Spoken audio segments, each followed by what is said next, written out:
Hello, everybody. Welcome to Voices Across Borders, Goodtopia Productions' first storytelling series. In this series, we hope to connect people from all over the world, travelers, people related to education, people into advocacy, and whatnot. And for our first episode, we are delighted and honored to have somebody who the whole Goodtopia team likes, somebody whose blogs are loved by us, and her name is their name is Zhang. Zhang is a traveler and a youth advocate, and I'm really, really happy that Zhang you joined us and gave us the honor to host you. Thank you so much for giving us your time. Hi, everyone. Hi, Hanu. Thank you so much, Hanu. So, yes, hi, everyone, again. I'm Yang, and I use they, them pronouns. Um, if I had to boil it down to three words, I will introduce myself as a backpacker, activist, and an artist. Yes, so I have been solo backpacking since 18, starting across Southeast and South Asia on under $500. I also write and perform slam poetry. I make zines and do translation work. Yeah, but if you want the deeper thread underneath all of those things, I'd call what I do is hope labor. Like the kind of work that doesn't always pay in the conventional sense. The work that is driven, like more or less, by a stubborn belief in humanity that telling the truth or documenting journey advocating for a cause can actually do something to the world even if there is no guarantee for that. And my whole life actually has been built on that bet. And yes, it's my honor, my pleasure, my everything, the good feelings to be here today with you guys. Yay. Thank you so much. Thank you so much for the wonderful introduction, and I love the concept of hope labor. I think that's also the ideology behind Goodtopia Productions. I think what we are doing is also a kind of hope labor. It gives us kind of a kick or something. We love doing it. We love producing good media. Um, can you just walk us through your journey? Like, how did this journey of hope labor start? How did Yang become someone who does hope labor, who travels, who's a youth advocate, and does so many wonderful things and inspires so many lives? I mean, there's one thing I can like say for sure, like upfront, is that none of this is my intention in the beginning. Like, why would we want to like, live on hope and like go broke? We all want like, something more physical and materials. But well, in my case, so I've been engaged in advocacy since grade 11 as a youth advocate, UNICEF youth advocate. And it was really coincidental at the time. I don't know, like so one day I received a piece of paper, a research paper on mental health, research paper for adolescents, and the UNICEF staff want me to present it, and I read through the whole thing, and I was like, oh my god, are they describing my life? So I asked them if I can use my personal story as examples for those findings bullet points, and they said yes. And because it's my story, and for the first time ever, I got to share about it, and I was so passionate. And I guess like words from heart, it reached the heart. So people was like they love it. And ever since slowly I was invited to a bit more of the conferences where I got the chance to share a bit more about my story. And up until when I was 18, I got the chance to make a movie about it. And yeah, that's when I got to travel abroad for the first time to launch the movie. And it was during the United Nations General Assemblies back in 2022. And it was my first time abroad, all alone by myself, and let alone it was New York. And I was like, New York, but at the same time, like I like I was so mesmerized by how big the world is. Uh, and like and then there is something within me, it started to crack. And I was like, oh, what is that? And yeah, after that trip, I come home. 1 month later, I found myself like on my first ever solo backpacking trip, like, and it lasts for maybe 2 years around that, and I used up all of my savings, $500. And yeah, but and then I started traveling. I felt really alive, really free, for the first time ever. But after some time, I had this question for myself. I thought to myself that, okay, so if I only feel free, if I only feel good when I travel, when I am on the road, will this kind of freedom sustainable? Is it real, or am I just running away, escaping something? And so I came home. It was also like I was so broke at the time too. I couldn't like keep up with the journey. But yeah, I came home. And I tried. I tried to become a good child of my mom, living living up to her expectation, which means settling down, getting like a proper job, a 9 to 5.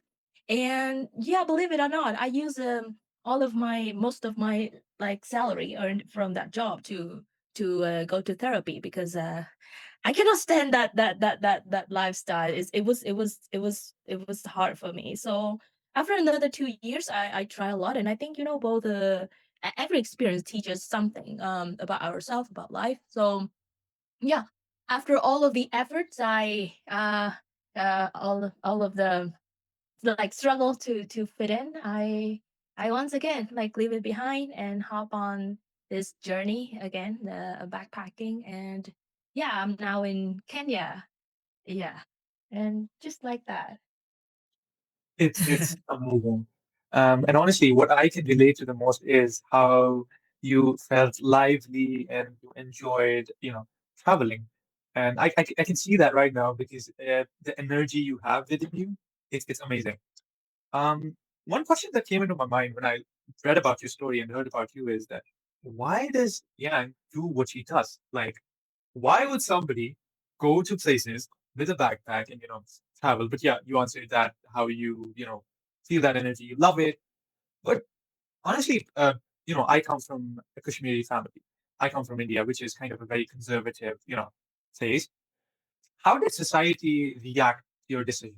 Like, it's very unconventional that you left the formal method of education. You didn't take the path to college. You did something that you liked. Like, you found your purpose in traveling in youth advocacy. So how would you describe that thing? How would you kind of describe how society reacted, and what did you do in reaction to the society's reaction? Thank you so much for that question. I mean, I have to be honest that I just go, like literally, and like the inner calling is just so much that like I got like blindsided by it, and I cannot see anything else. So I just go, and I don't know what they say about me. I literally don't know. And Yeah, and sometimes I do question that, where's that kind of too much of like an inner calling, where that come from. And after some time of reflecting, contemplating, I think only my ancestors have the answer. I have no idea. I'm more of like just someone who experiencing it. And yeah, and I think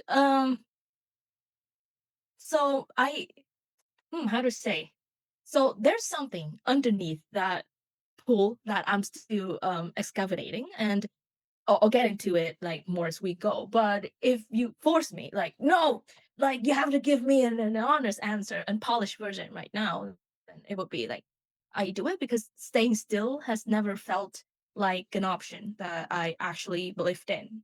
And yeah, let's unpack that more as we talk. Travel, youth advocacy, and all of these things, these are often like romanticized. Most of like the youth wants to travel. They want to kind of get into youth advocacy and do all the things you're doing, but they often don't know how to do it. And more than that, even if somebody goes down that line, they don't know what difficulties it brings with it. Like they don't know the practical side of it. They've seen the upper end, they've seen how beautiful it looks, how beautiful places look, and how amazing it is to go places. But like even if we talk about travel, people don't know how hard it is to solo travel. Like you are a traveler yourself, and you have been traveling in Africa lately. And is there something like some practical advice or a map that you have for people? Because honestly, when we talk about youth advocacy, especially like for traveling, you can go and travel, but for youth advocacy, like joining the UN or something, or UNICEF for that matter, people often are, I guess, mistaken. That they think that they can only join those platforms if they have, have a degree, have the formal, education and everything. But listening to your story, it's different. You didn't take the formal education. You did it your own way. So if you're just curious, can you just map it down for us? Um, well, thank you so much for the compliments. I feel so flattered. But yeah, I think I will be very, very um help like give a very useless answer in this circumstance that I don't know. I don't know. And we have to accept, and we all see that like I am just a young person as much as you are. And, so what I know, like what I do, it just, I was like, yes, let's do it. Is. And, like sometimes I feel like I'm a bit too dumb to think. And, like sometimes maybe there's some kind of deficit in my brain that it barred me from like thinking long term, barred me from like being like afraid. So I was just like, yes, let's just do it. And I just say yes to a lot of things. And whenever like any opportunities come up, I would just do it as if like is my last day like being alive. And yeah, that's actually how, I I do my speech. Oh yeah, fun fact is that I think I came to know about what I'm doing is called advocacy maybe like only 2 years after I really like start doing it. I would just like I love talking to people. I love sharing and like oh yes, come here. I will just tell you everything I want to experience. I will go to your place to see. And oh, your story is so cool. I want to write it down. I want everyone else to know it too. And that's how I get into writing and like documentary and stuff. So yeah, yes, so I cannot give you a concrete answer, but I hope from the vibe that I give off, you can get something like from it.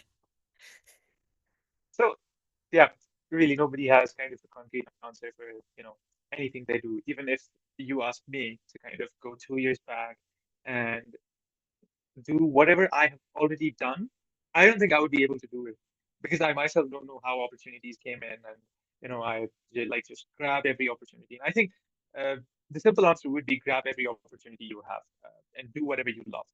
Um, but yeah, it's amazing to kind of, as you said, your vibe. It's really nice. It's kind of a very good vibe and a very energetic vibe you have. And out of this, when I was reading about you, I got to know that you didn't just take one gap year, but you took gap years. So what motivated you to take those gap years? Was it kind of the search of purpose? Was it like, did you ever feel the pressure to take the conventional path? So like, I'll just break it down into two questions. Like the first one, why did you take gap years? And the second one, like you would have friends who would be in like universities or colleges taking the conventional path. Did you ever think that, oh my God, I'm doing a big, big, big mistake? They're going to college, they're going to be this, they're going to do that, and maybe I should also go take the same conventional path and go to college. Did you ever think that? Yeah, so I will answer your second question first. And yes, I do want to go back to school, and I think yes, when time comes, it comes, and I will go back and like really immerse myself in the world, in the text, the thoughts, and like all of the academics surrounding me. For the first questions, why did I choose to take gap years? Actually, there are many reasons for this, and once again, I've never planned for any of this. I actually never planned for anything in my life. But a couple of reasons. So, back when I was the like when I finished my high school, so my family was quite a bit like struggle financially after the loss of my dad, who was the breadwinner. So we couldn't manage to like like sent me to a kind of school where I can receive the quality of education that I think I deserve. Yes. And also back in the day, especially when I was in high school, experienced like many like mental health issues. It was a huge part like a part. And I okay, so I thought this to myself that why would I like submit myself to hell for another 4 years knowing that I will suffer with my mental health issues and like the all of the questions, the struggle to fit in, and like like all the thoughts that where do I belong, what it is, and what all of that. I can see that future, and I was like, okay, 3 years in high school, I've seen it. So it was more of like a temporary break for me to catch a breath and to see how I can like move forward. And also, so a bit about my background is that I grew up in a really academic family. So most of the family members of mine are either like lecturers, or and even like our house is located right in the campus of a college. So yeah, so I grew up with academics, books and like texts and everything. And I guess that is the reason why it's been nurturing within me this like deep yearning to learn and explore beyond the textbooks. When I still remember when I was in high school, and it was when I got myself like really thrilled and interested in philosophies. Um, and the reason why I really like it is because like there is limitless ways of interpretation, and we can just say anything about anyone and anything. And I love how like everyone is right in their own way, and I have been immersing myself into those school of thoughts for quite a long time, till a point where I start questioning. I feel like those are like waves, and I was curious about the ocean. I was curious about what beneath such wave. What is that thing that holding like everything together?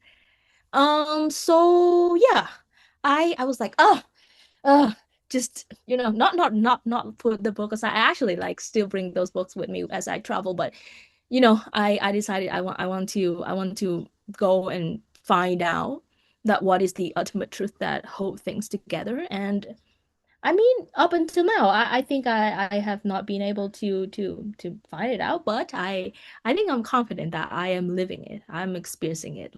Yeah. Honestly, what an answer it was like very philosophical. But yeah, great. And I think you also might have read and heard about how people are taking the route you've already took. Not going towards finding their purpose, but they are kind of not taking the formal route to college and rather being startup founders, um, advocates, politicians, and whatnot.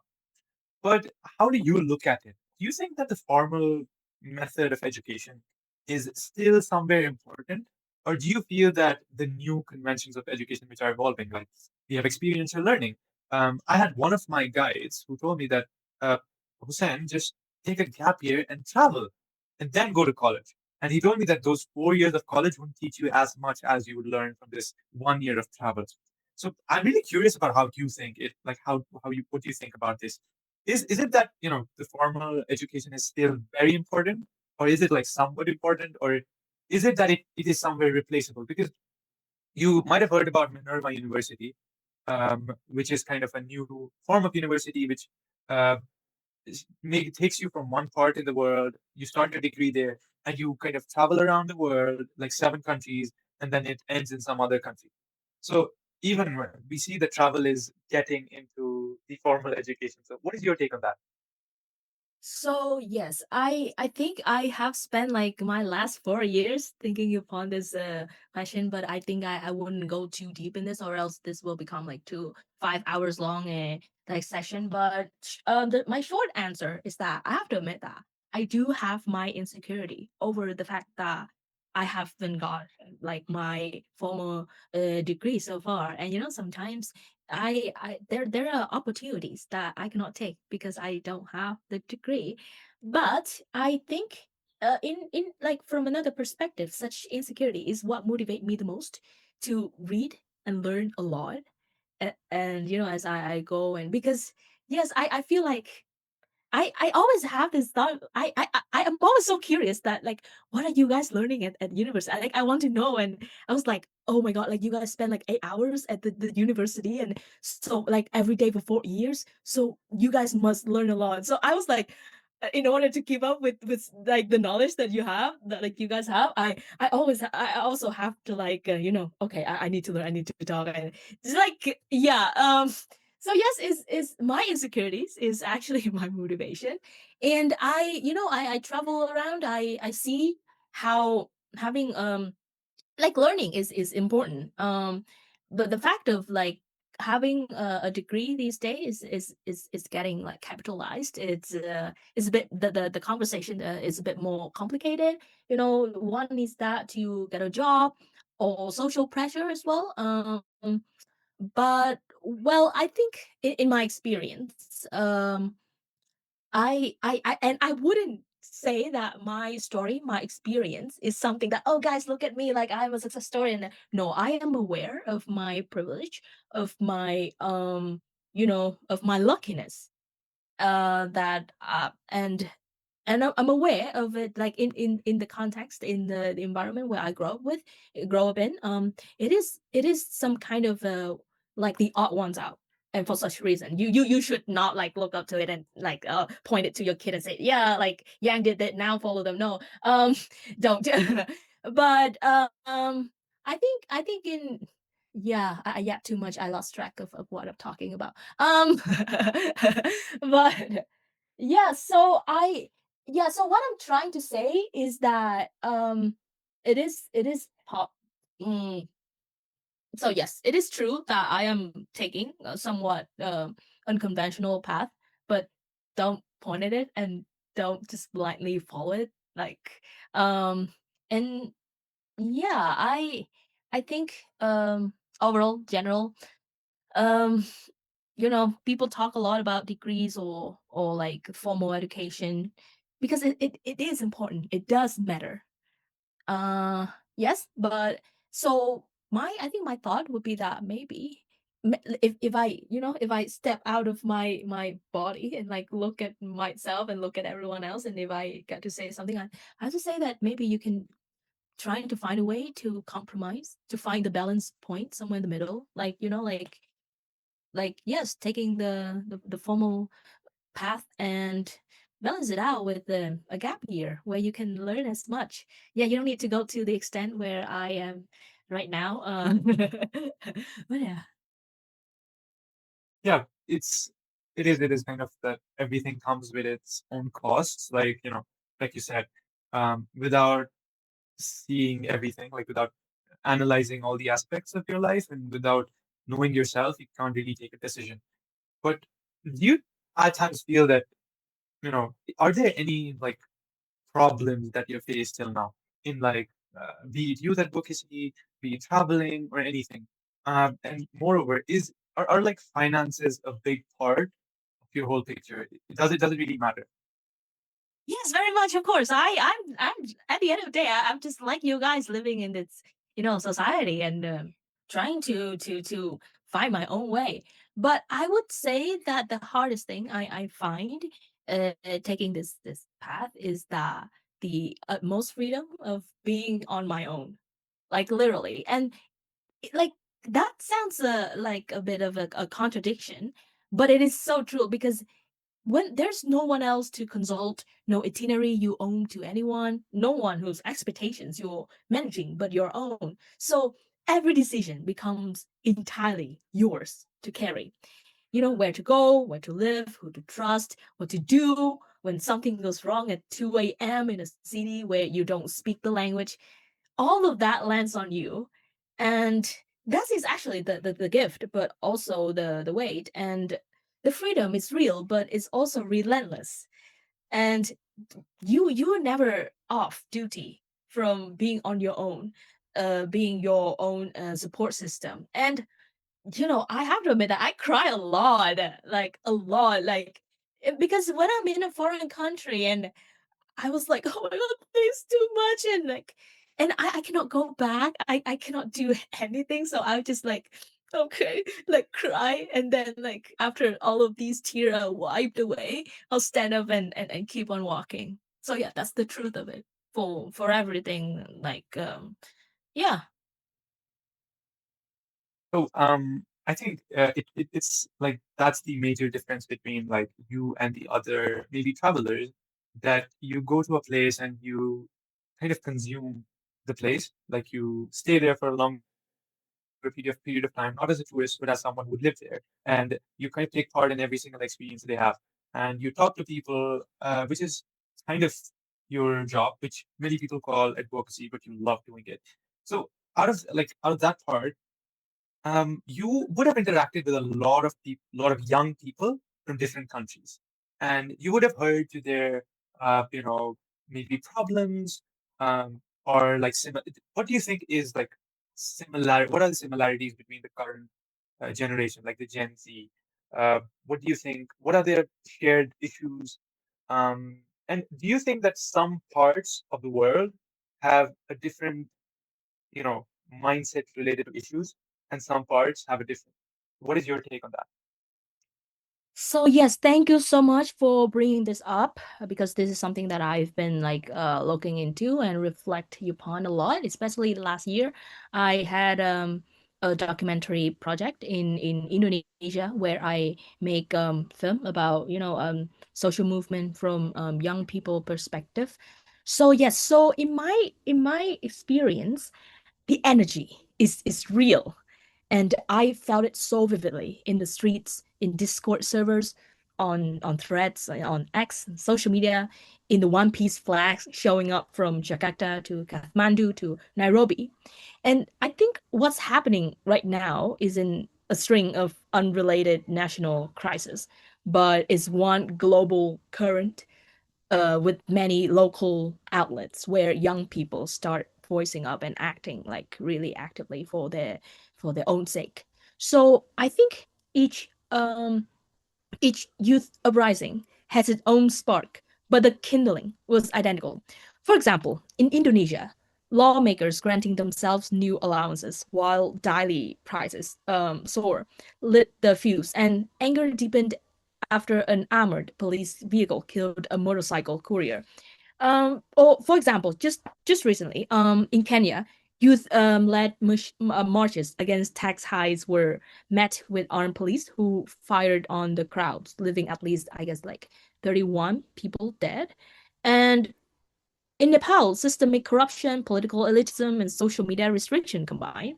And thousands of young people mobilize through TikTok, Discord, and AI-assisted video campaigns to document corruption and uh, and demand accountability, eventually forcing the resignation of the prime minister.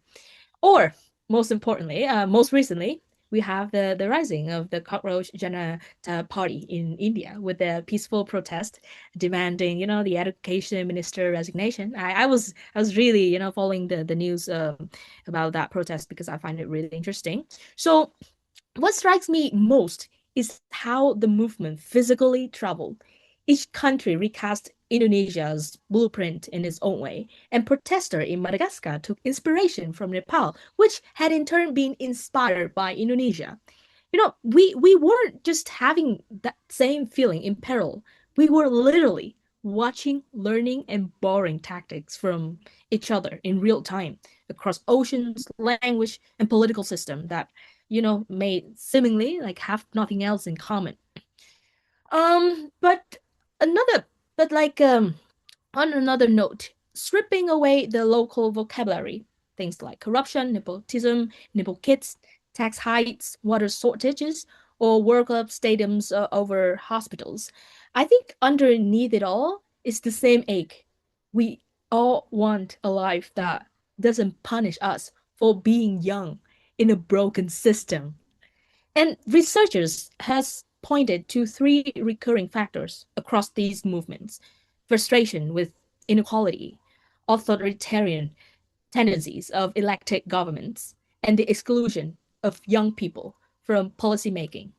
And that's the through line, dressed like differently in each country politics. Um, so yes, and I am aware. I know that this that we all know that this isn't the first youth rebellion in history, but this time the texture is new because many of these uprisings are now were leaderless, either by design or circumstance. A Kenyan organizer put it plainly this way: leaders are always co opted. If you strike the head of the snake, you kill the snake. And we've watched our predecessor get absorbed, isolated, or bought off one by one. So an entire generation independently arrive at the same defense mechanism.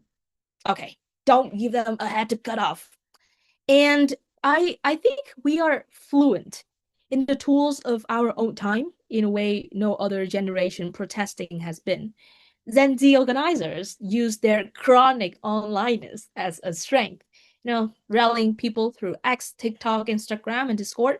And when the government's trying to shut that down, it backfires. For example, like Nepal's ban of more than 26 platforms was seen as a censorship and produced even more outrage. Bangladesh's internet blackout in 2024 likewise intensified the protests that eventually ousted the government. Okay, so for me, I I like I have mixed feelings about this, to be honest.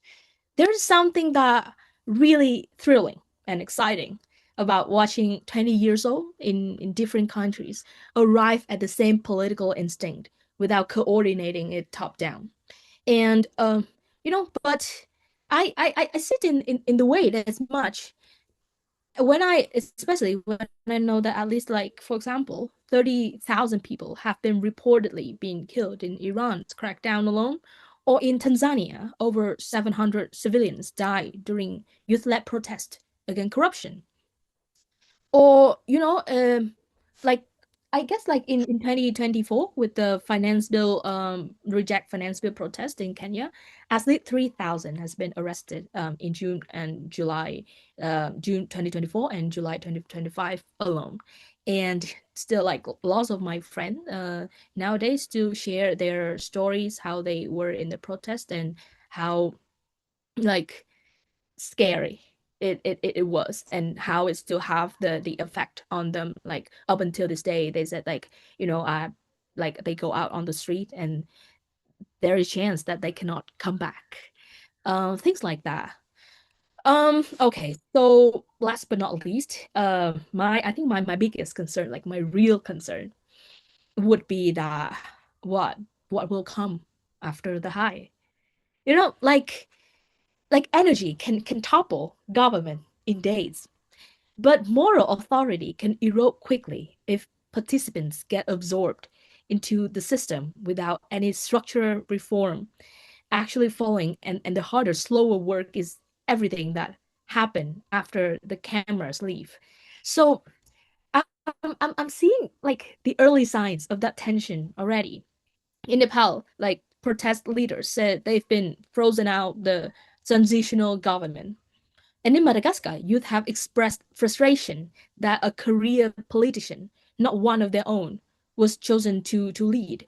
Or a more personal story of mine is that my friend used to share with me that you know um he worked in like some kind of like a representative, like a youth representative who lead the protests. And once they took over, and he becomes a politician himself, he now got canceled for being a politician. So the story, what comes after like all of these, very energetic, like this chaos is still a very huge thing. We're we're extraordinary. We as young people extraordinary at the disruption, but we have not been able to prove, like, collectively, that we know how to hold power once it handed to us, or even how to make sure it gets handed to us all instead of to whoever left standing in the room afterward. But I think the bottom line is that I think I'm both excited and deep in thoughts when speaking when discussing young people movement nowadays. I think the hope is real. Um, is hope with eyes open, and I think the answer, the solution, the answer to it all isn't to cool down the energy, but to mature it, to ask, you know, okay, so we now got the attention. Now what's the institution we're building instead?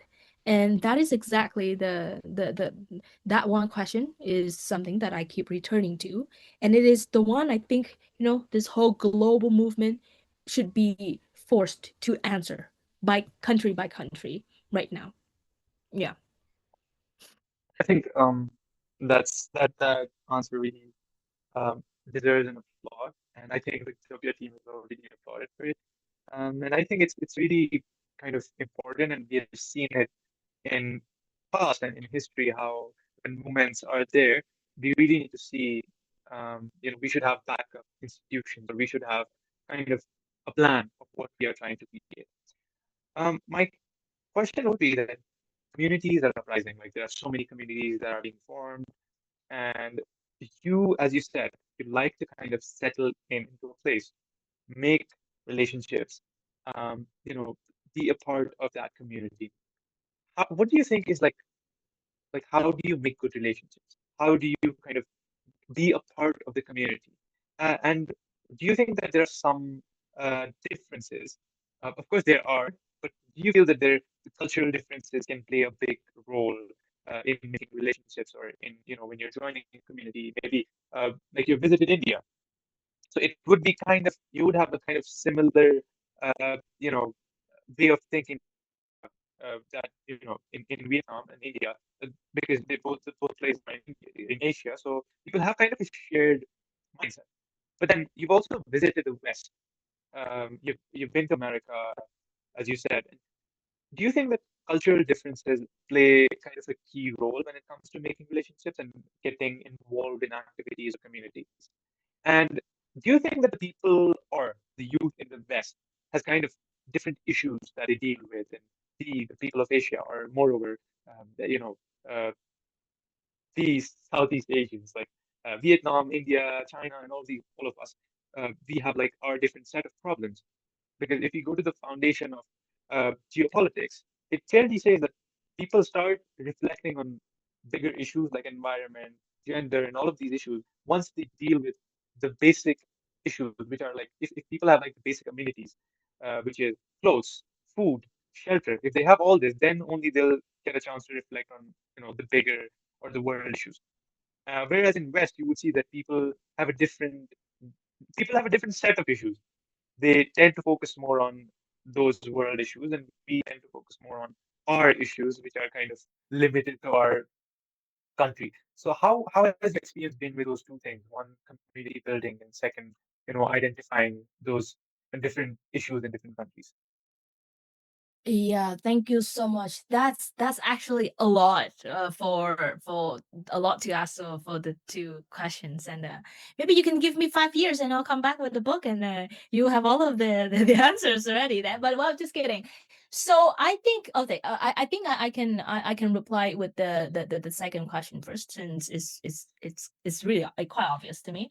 I think like on the surface level, like we are all like different somehow, like but like the deeper we dive in, then like the more time we spend with each other, we realize that oh my god, like I'm not alone. Like oh, we're so similar, and I actually encounter that feelings like that experience everywhere I go, and I think one of my sort of like how to say, like the motto, like a challenge, kind of like I don't know what's the better word for it, but that wherever I go, I will try to find their similarities, especially the similarities in wherever that may come across as the most different. And it's actually my so I remember I guess like a few weeks ago my friend asked me that we were saying something, and I said that I travel because I believe in humanity. And my friend asked So you mean that your faith, your belief in humanity means that like you believe everyone is good and kind, and then like I went home. I was like I spent my sleepless night, and I think about, oh, what is my, because it's just so, it feels so obvious to me, but it's hard for me to put it in words. So when I was confronted that way, it gave me thoughts.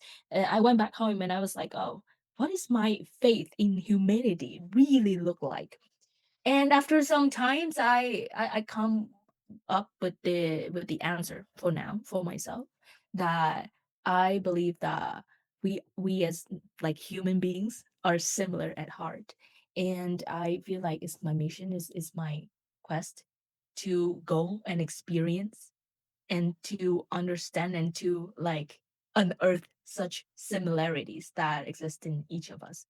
Yes, and so yes, and I think I would say that like um we it surprised me. It surprised me that we are more similar than we think, rather than like how different we are. Yes.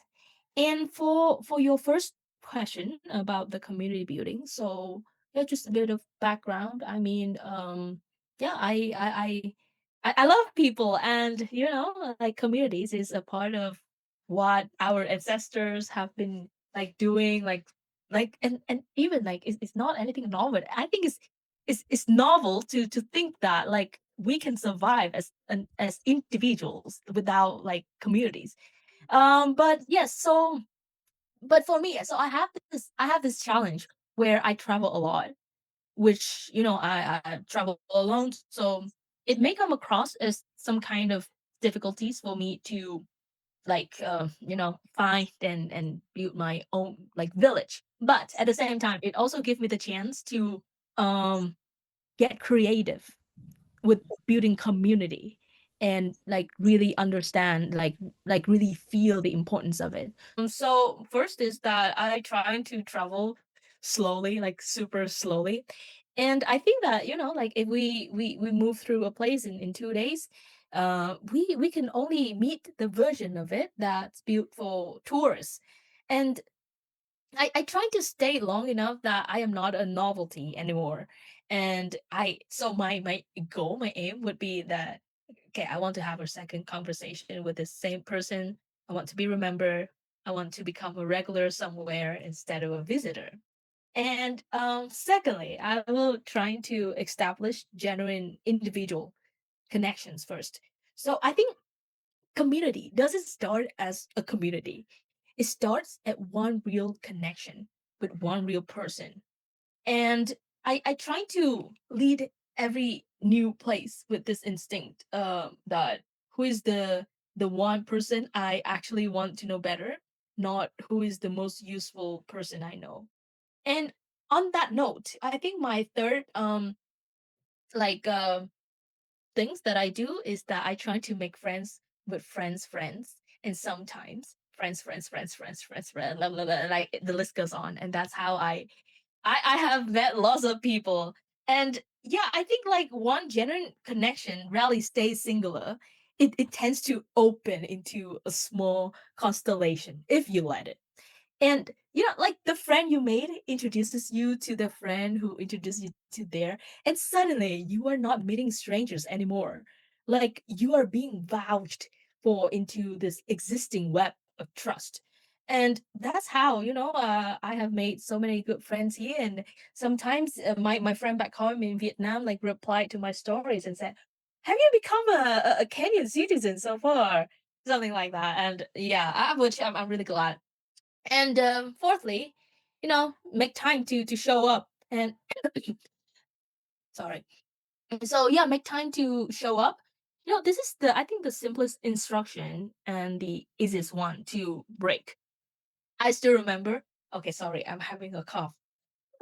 Maybe that's the sign that I talked too much. But yeah, so I think last week, my one of my friend was having an event, and I was very excited. I want to show up, and I actually arrived at the event site like so early, like 5 6 hour earlier, because I want to help them like with the logistic and everything. And you see, like because I was the one who encouraged them to do that event, and like it's kind of like one of a kind, and like yay. And then guess what? I arrived at the site and I felt sick, and like I was like I yeah, I was just sick like this, even worse. But then like and then like I couldn't help with anything. I was like just lying on the couch, on the sofa, and like trying to take the medicine to get better for the event in the evening. And when the evening comes, I still like don't feel better. And like, and then I start crying. I was like, I tried my best to show up, but then like my body betrayed on me, and now I feel so sick. I cannot attend your event. I feel so bad about myself. And yeah, but I mean like y- and they said like it's okay, like we understand, but still I feel like no, I want to like my priority, the reason why I traveled 20 kilometers to come here today is to show up to be here. So yeah, I mean yeah, so I I, I curl up in a corner in a hidden like room, and then like I cry to myself, and I told myself that, yeah, like your priority today, the reason why you are here is because you want to show up for your friend. So yeah, I mean, after done with the crying, I did like show up. I was there for 30 minutes, and I'm glad. And then like I went back home to sleep at around like 11, like yeah, and they yeah. And I actually like it was brief. It was nothing like as I intended, but it's illustrate it shows that like I think showing up is important, and I try my best to, yes, just be there. And last but not least, I would say that I find the collective physical intimacy. Yes. So, this I think this is the piece people live out of community building advice because it sounds too soft. But I would argue that like collective physical intimacy is one of the most important parts. Things like group hugs or sitting pressed together, the physical closeness of a circle of people who are genuinely glad to be near each other, and there's something that get restored in the body through that kind of contact that conversation alone cannot reach.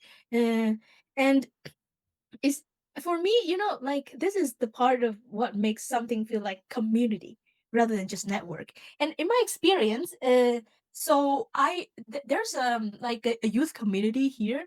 So whenever it's like a sort of like ritual that before we say goodbye to each other, we will have a group hug. Like, 5, 10 people, like group hug, like every time. Like it's like if we don't do that, we cannot go home. And if we go home, we cannot sleep. Things like that. Like it's like a must. Like we hug, and then like we will give each other like silly blessings, or like we'll pick a random thing and or just something irrelevant, and we'll just say like, oh, thank you, like blah blah blah for something something, and the other person will say like thank you to that same person for something something. And like yeah, we're just like